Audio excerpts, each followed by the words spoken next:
While audiences have become more industry savvy, there's still the common misconception that if a movie fails, it's the screenwriter's fault. With What Could Have Been, the members of Bloodhound Pix utilized their screenwriting MFAs to see what the script of an unsuccessful movie was meant to be prior to production. This is our What Could Have Been segment, and it is basically a script to screen where we talk about the the movies that, or what the original screenplay was, and then kind of what they became after production, post, studio interference, all of that stuff. And so, based on our last episode, we are talking about Spontaneous Combustion, which was directed by Tobe Hooper and written by Tobe Hooper. Tobe Hooper and Howard Goldberg, whoever the fuck that is. So, Kyle, since... Yes, so I subjected these two fine gentlemen to this torture of first just watching Spontaneous Combustion and then reading Spontaneous Combustion. Jesus, I don't know what I was thinking.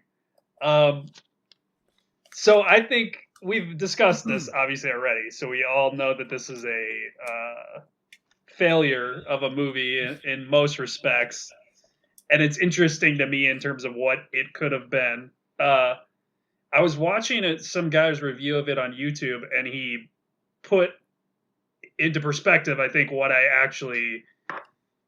I'm fascinated with it, because he said that it was I don't know why I didn't think of this comparison, but he said that it was like kind of trying to be like David Cronenberg's The Fly and totally failing basically, but that's what I see like in it. Yeah, it's trying to be kind of like some horror tragedy thing, but so we've all read the script, and really there isn't a ton of difference.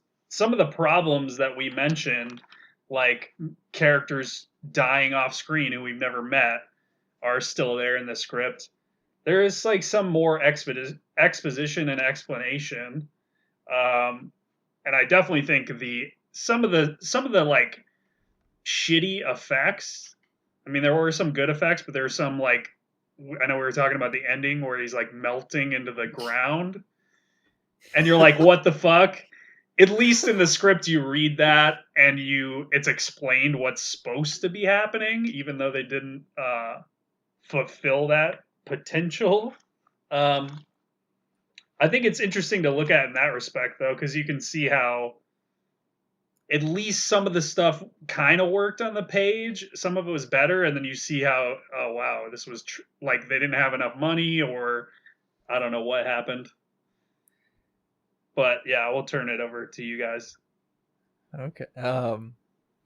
No, so I think this is a good example of one where, since it is I think we talked about, and we might be doing later, the Deader with Neil Marshall Stevens, or written by Neil Marshall Stevens, where it was that he only wrote it, and then a company took it, did stuff with the Weinsteins, took it, did some changes to it, and somebody else directed it. Where this, you have Tobe Hooper involved in the writing process and directing it. So yeah, a lot of the script itself for me, like you were saying, Kyle, it was very similar. Even I think the whole opening, for the most part, the whole first act was basically almost word for word in terms of dialogue and stuff like that, from what I could remember. But yeah, it's just that you get kind of more exposition scenes, or the effects are explained more, or it just seems like, yeah, it was supposed to be a bigger budget type of thing. Mm-hmm. But for the most part, like it does play off, as you were saying, very similar to the script, or in the final project. I was just gonna say that it was almost like Hooper and Finkelstein, whoever the other guy was that helped him write it, it was almost like they thought they had a blank check, because to me, if I remember correctly, it's been a little while, but in the script, if I remember correctly, every single death scene was written well more than what you actually saw. And clearly every death scene needed to have somebody burned up or some kind of fire effect, so it was like they wrote it with thinking they had a blank check to do all these crazy effects. And speaking of which, that means that the John Landis death scene was also overwritten and much better in the script because of how much more suffering that was inflicted on the character that ultimately he couldn't do because I'm sure it was too expensive. It was like fucking, wasn't he like vomiting lava or something? Or it was just like, what the fuck? I mean, that really gets to the heart of the segment. What could have been? You could have seen John Landis die in some epic way. Agreed. Yeah, I think there's a lot of stuff that was more grand. No, what are you gonna say? And wasn't in the screenplay too? Wasn't the end like pretty much completely different? Because in the film, the climax took place at the guy's house, but in the script, it was at the hospital. No, I think it was the same. I think they rewrote the ending for sure a couple different times. Okay. I think it's okay. That's what I thought. It's closer because he goes to the mansion and then they have like a little bit more where they're wherever. Yeah, in the ending, it was like, I know I mentioned, and it kind of came up in our review of the movie itself, where it kind of feels like it was heading into like a Lawnmower Man idea. Oh yeah, right.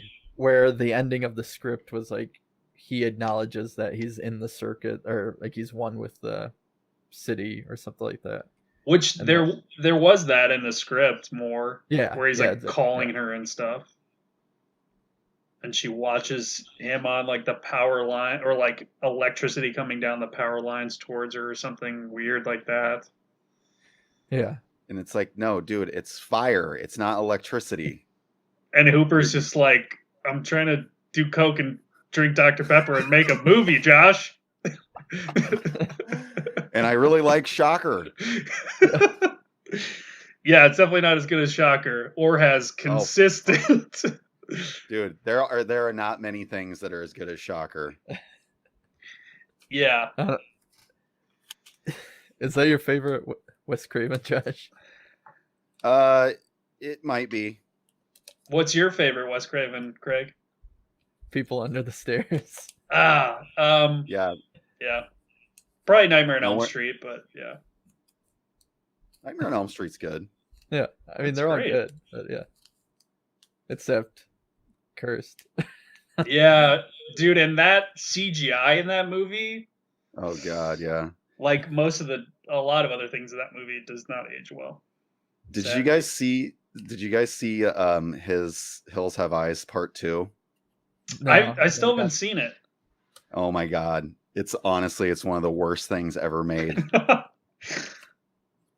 I'm gonna skip. And it's just so clear that, because obviously the first film is fucking a game changer, and it's just so obvious that he was pressured, and I think he needed money too. So it's like, I'll make a sequel to Hills Have Eyes and make it as shitty as I possibly can, and not give a fuck. Okay, so everybody needs money. Unfortunately, true. So are we done with spontaneous combustion, Kyle? I feel like there was something I was going to add. I mean, there's a bunch of little things that aren't important. Okay. That's what I was going to say. Amongst other things, I think this movie should now only exist as a drinking game, and you should have to drink every time someone says SHC or spontaneous combustion. Because there is like a bunch of parts where people just keep fucking saying that. And you're like, okay, yeah, it's the title of the movie. We got it. That reminds me, since we're going off on so many fucking tangents, the best drinking game involving a horror film, without question, would be put on Poltergeist 3, and every time a character says Carol Ann, you got to drink. I looked it up, and it's said 121 times. Jesus. So there's no way you're making it through if you play that game. You could also just drink every time, like, an actor's on screen who died an untimely death to, like, any of the Poltergeist movies. That's true. All right, yeah, I think we're done with with it for life. It's too bad, though, really, that he couldn't do all the shit that he wrote, because, you know, would it have been better? I mean, I don't necessarily think that's true, but it sure as shit would have looked better. Yeah, it could have been cooler, and really, yeah, I mean, it only would have. Go ahead. I was just gonna say, because, you know, we still had the part in the script about the character dying that we never met, and Brad Dourif getting all worked up about it, because you know, that doesn't make any fucking sense. But yeah, I was gonna say it'd only be better if he had like a stronger writing partner, but the spectacle stuff that it was all about would probably be cooler to look at. Yeah, it doesn't really have the.